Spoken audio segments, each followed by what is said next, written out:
Hey everybody, welcome back to Video Post-Production. I'm sorry you can't be here. I wish you could. This is going to be a strange way to do class for sure, but we'll make the best of it. I hope it's not too much of a trial for you to do the class this way, and hopefully you're able to get your After Effects working and everything you need for the rest of the class.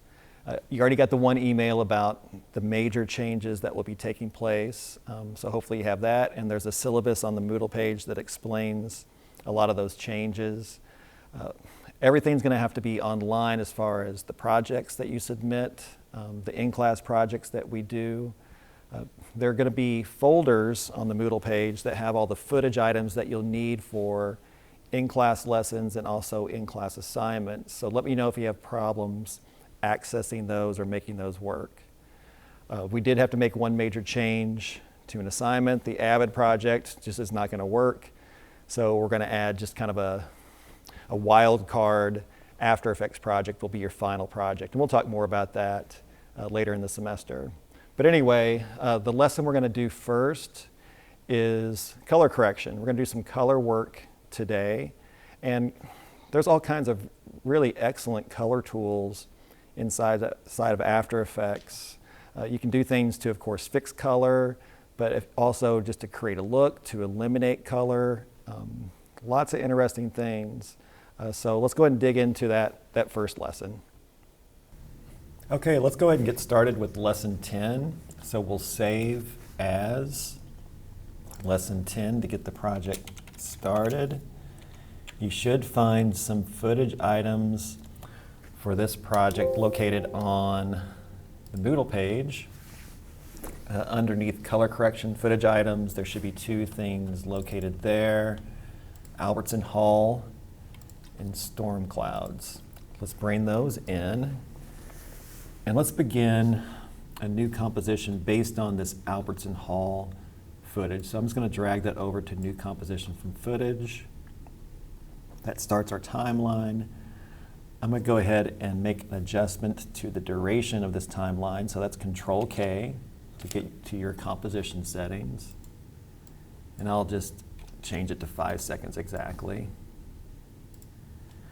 So there is our initial composition, and you might notice this footage looks a little blue. And there's different tools inside of After Effects that allow you to correct for color.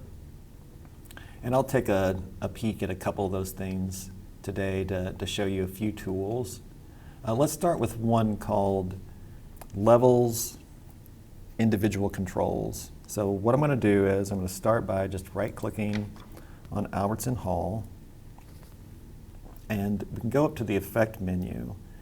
And you should see the color correction sub-menu there, and there's all kinds of different controls here, lots of different things to play with.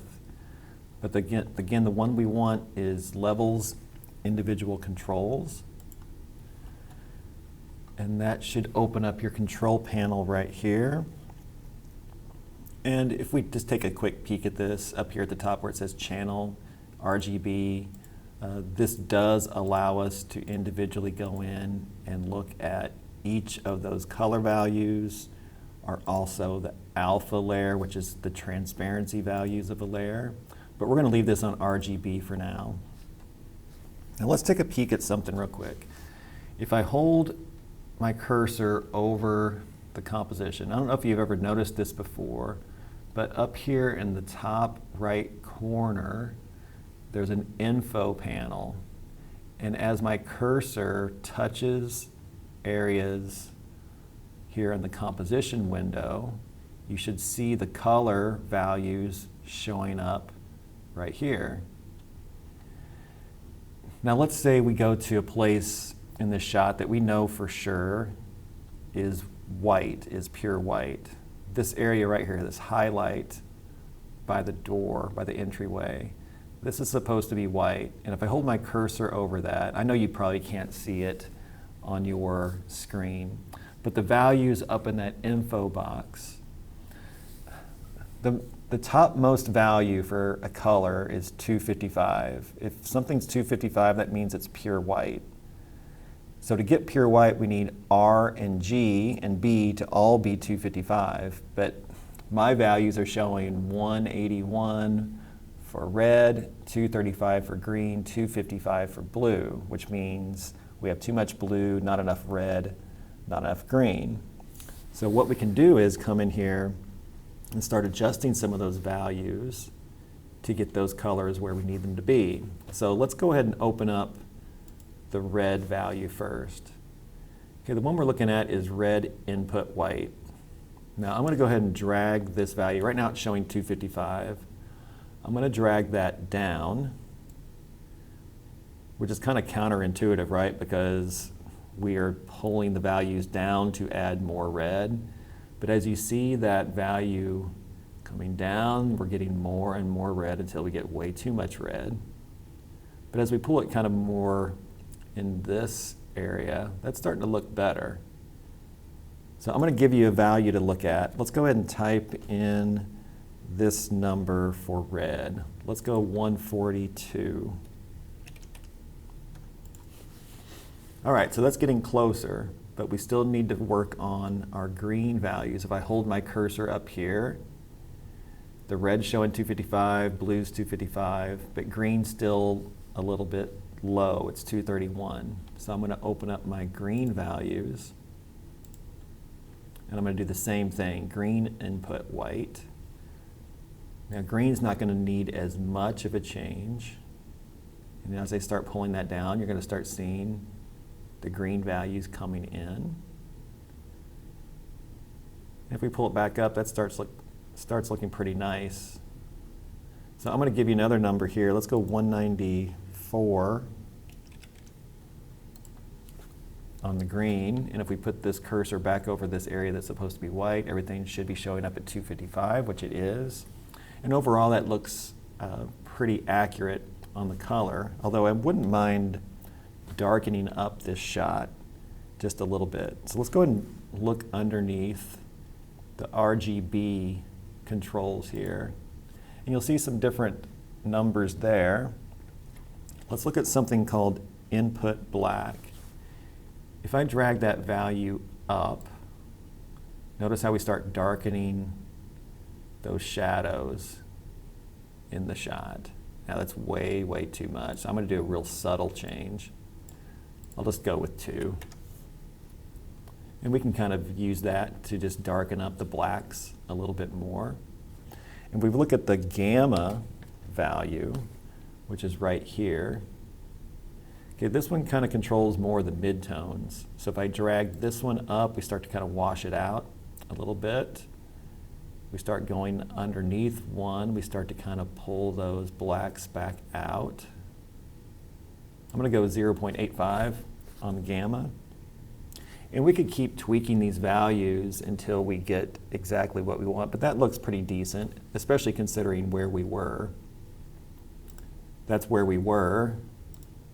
That's where we are. So we've made a lot of changes to improve that shot. Okay, the next thing we want to try to do, we've got this kind of boring sky behind this building. What I'd like to do is replace that with some storm clouds, which we imported in. So what we're going to look at is something called color range. Color range is going to allow us to key out certain colors, basically remove certain colors and turn them into transparency. So let's go ahead and get that opened up. We're going to add that to Albertson Hall. So I'm going to go down here and right click, Effect, and I will go to Keying. And once I get to Keying, I will see color range. All right. Now, some of you probably aren't seeing these red highlights right now. If you want to get the red to show up, basically I'm using the red to help show me transparency areas within the screen, and maybe most of you have black showing up, which is going to be hard to see. So just simply go to Control K, Composition Settings, change your background color to something like red, something that's easily seen, and hit OK, and that will help you isolate the areas that are going to get keyed out. All right, so here's how it works. First, look at that thing called color space. We need to change that to RGB. That's just going to allow us to select color values for this thing we're about to do. Okay, the next thing we need to do is select a color that we want to remove. Now the color we want to get rid of is kind of that light blue sky. So I'm going to go to this eyedropper right here, the top one, click on it. I'm going to go somewhere here in the middle, kind of in that kind of middle range blue, and just click. And the second you click, you should see a swath of red, or whatever color you have, show up. So basically it has selected that kind of range of blue to remove, to key out. But you see that there's still darker blue and lighter blue areas that have not got selected, so we need to select those as well. That's where this little plus eyedropper is going to come in. So let's go to the plus eyedropper, click on it. I'm going to go up here to the topmost corner where the blue is darkest and click there, and that should take care of all that darker patch of sky. But I still have the lighter patch, so I'm going to go back to my plus dropper again, kind of go down here to where it's lightest, and that should grab most of it. It looks like maybe I got just a tiny bit that didn't get grabbed. That's okay, that's good enough. Okay, so you should see your sky completely red. That's just showing that it's transparency now. So we can put something behind that to replace that keyed out area. But you might also notice along the edge of that building, there's just a little bit of kind of thin line of blue along that. I'd like to clean that up if I could. So let's go back down to Albertson Hall. Let's right click on that layer, effect, and we're going to go find something underneath matte called a matte choker. And the second we add that, you should immediately see a change occur. It should have tightened up that matte, or that keyed out range along the building. So matte choker basically allows you to kind of clean up areas that you're trying to key out. And let's take a peek at some of the controls you have to work with here. Geometric softness, those are the ones that are probably going to do the most for you. I'm going to go ahead and just pull this geometric softness one way up, so you can start kind of seeing it ooze into the building. That's too much. But just pull that value to where it starts to kind of nibble away at that edge. I'm going to go maybe 2 on that. And then look at geometric softness 2. Drag this one as well. You can start seeing a little bit of different effect on this one. If you go really high, it starts to kind of fuzz it out a little bit. Let's go subtle on this one as well, maybe 2.5. And that helps clean up that edge quite a bit. So let's go ahead and save everything we've done, just to make sure we don't lose anything. Okay, so we've got the sky removed. We are ready to get the clouds down onto our timeline. So again, the stacking order is going to matter. We want to have this in front, the storm clouds behind, so they're going to go underneath Albertson Hall. And there's our cloud layer. Now there might be some things we want to do to mess around with this though. Let's take a peek at the clouds themselves. I'm going to go down to Albertson Hall layer. I'm going to turn off the video, so just click on the eyeball, and there are the clouds themselves. Maybe I want to change the position and size of these. So let's scale this down a little bit.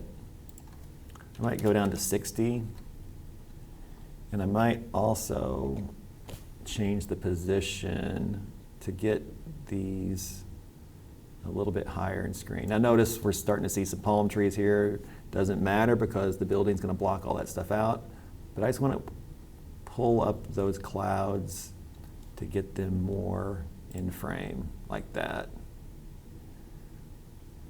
You could probably do a little bit to the color of these clouds as well. Let me show you a really easy tool that helps you correct color. Let's go to our storm clouds layer, right click, effect, color correction, and just find the thing called auto levels. Now it's kind of hard to tell on this one, but you did see an immediate change to that. If you had something like the Albertson Hall layer that was noticeably blue and you did auto levels on that, it probably would have got you pretty close to where the color should be. This is a really effective tool if you just need to do some fast color correction. Use auto levels and that gets you in the ballpark more times than not. Okay, so this is our new composition. We got our clouds at work, but we've got this issue that we want to deal with. We've got this light post right here. And let's say the director of this film says, I don't want to see any light posts here. I want to have an unobstructed view of these doors. So you have to figure out a way to remove this light post. Sounds complicated, but it actually is not. There's something, probably you Photoshop people have used something called Clone Stamp before. That's what we're going to do to try to remove this. We're going to try to use something called Clone Stamp to remove this and make it look like it never was there. Okay, so here's how you have to get started. First, we need to go into, make sure you're at home, and we're going to go into our Albertson Hall layer. So double click on Albertson Hall right here to open up the layer window of Albertson Hall. Now notice all your color correction, all the clouds went away. That's just because we're looking at the unfiltered layer right now. But you have to work in layer view when you're doing Clone Stamp. You can't do Clone Stamp in the composition view. Okay, to get to the Clone Stamp tool, it's located right up here next to the brush. In fact, if you hit Control B twice, it will get you to the Clone Stamp, but I'm just going to click on it here. Now, once you click on Clone Stamp, it's going to open up some different options for you. There will be a brushes menu over here. What we want is a 5-pixel hard brush. So you should be able to click that there, and you see the hardness is 100%. Also, just down here underneath paint, it should default to this, but make sure that the duration is showing constant right here in the lower left corner. And that will make this thing work the way we want it. Okay, I'm going to use my mouse wheel to zoom in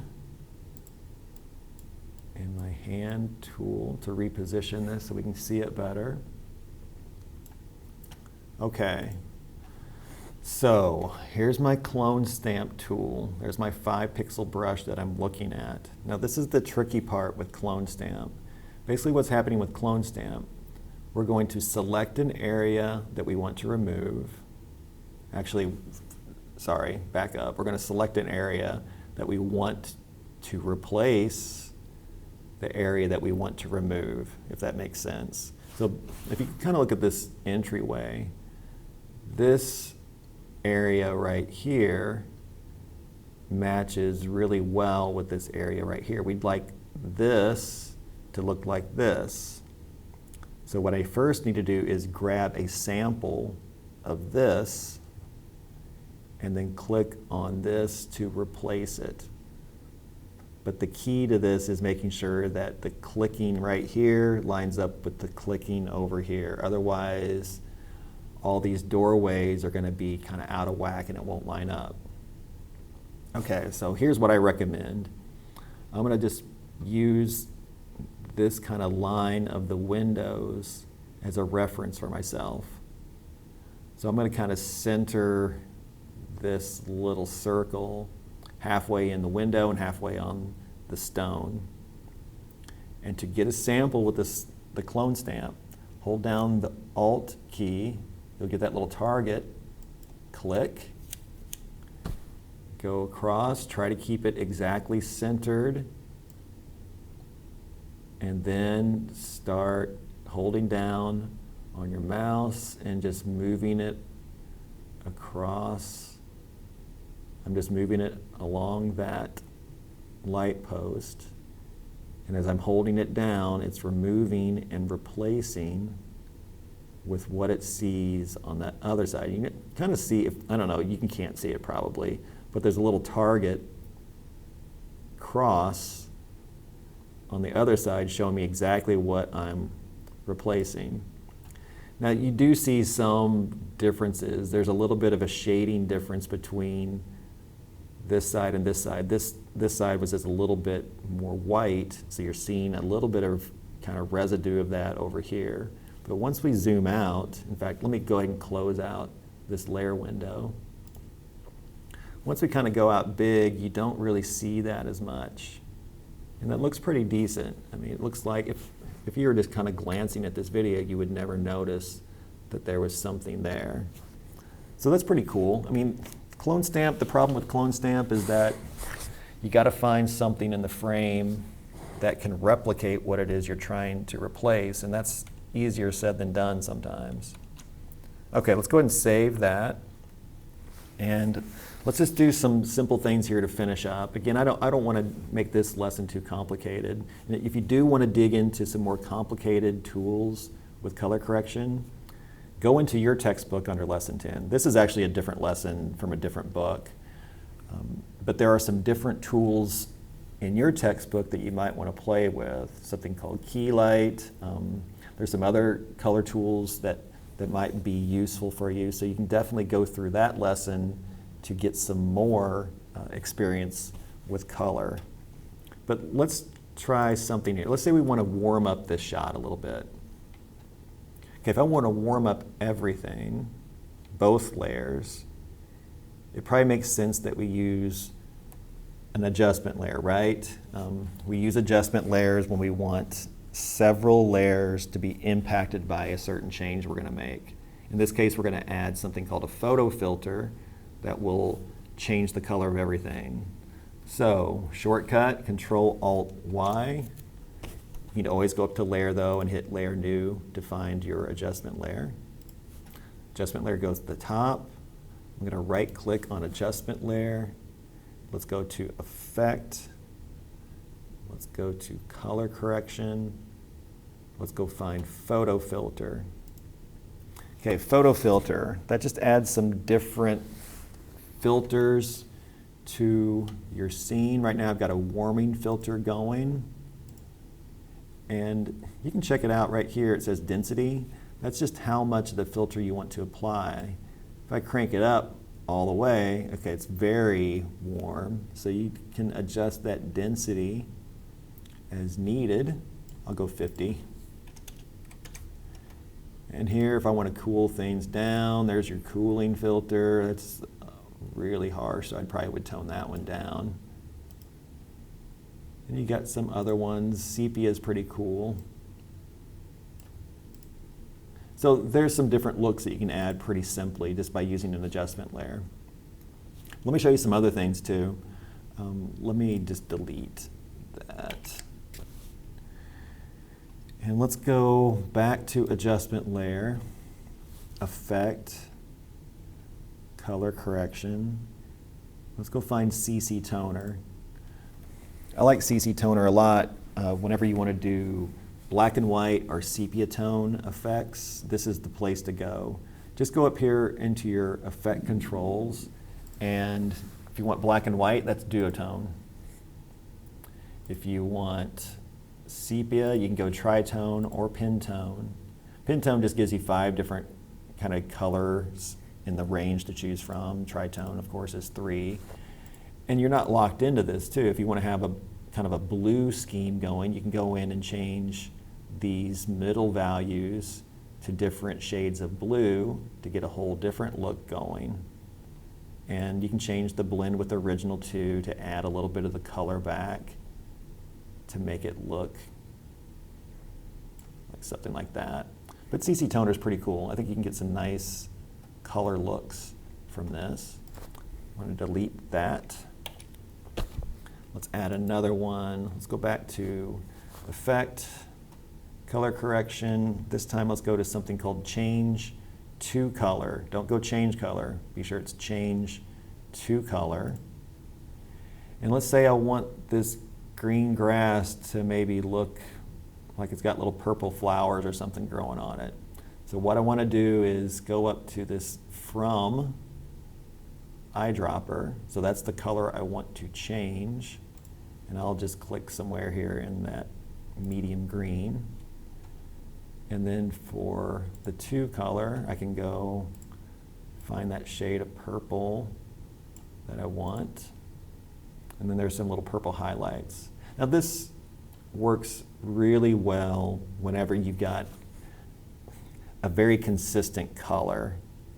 It will change it very clean. Now this green, there's lots of variation, so you notice how there's still patches of green because some of these greens are different shades of the one I selected. So you might find change the color doesn't work perfectly on those kind of varying colors, but it still has kind of a nice look, and you can do some fun things with that. Okay, I'm going to delete that. I'm going to show you one more thing. Adjustment layer, effect, color correction, Colorama. Colorama is a really wild effect that has all kinds of cool things to look at. Let's open up the effect controls for Colorama. Open up something called Output Cycle, and I want you to look at Use Preset Palette. And there's all these different presets that we can play with that give you different color schemes that are pretty interesting. And let me show you one that's kind of fun to play with. This is Solarized Gray, which kind of gives you a negative value of your image, and it also makes it black and white too, which is a pretty dramatic look, I think. Now once we get into Colorama, it's not just simply changing the color. There's all kinds of different things we can do to modify this. Let's look at under Output Cycle, Cycle Repetitions. You could change that to get even more extreme looks at this. I'm going to go back to 1.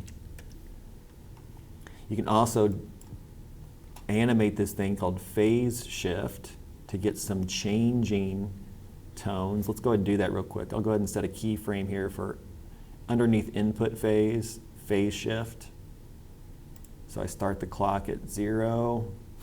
Let's go to the end of my project, and maybe I'll just hit 1x on that. And there's you see that kind of fluctuating phase. You get some kind of cool, cheesy 1980s videos, effects here to play with. This is one I think would be fun just to mess around with a bit to see what kinds of effects you can get working. There's all kinds of other color tools we could dig into, so I'll let you experiment with that. But let's go ahead and save this lesson and call color correction done. Okay, so the next thing we have up will be an in-class assignment, in-class assignment number 4. So all the instructions for that assignment are on the Moodle page. You'll also find the footage items located there.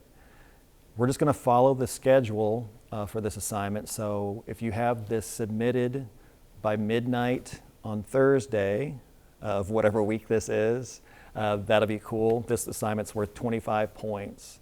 Please let me know if you have any issues getting the project to upload. I'll try to send you some more detailed instructions on that via email, but just let me know if you have any questions at all about that assignment. Well, we'll see you next time. Take care.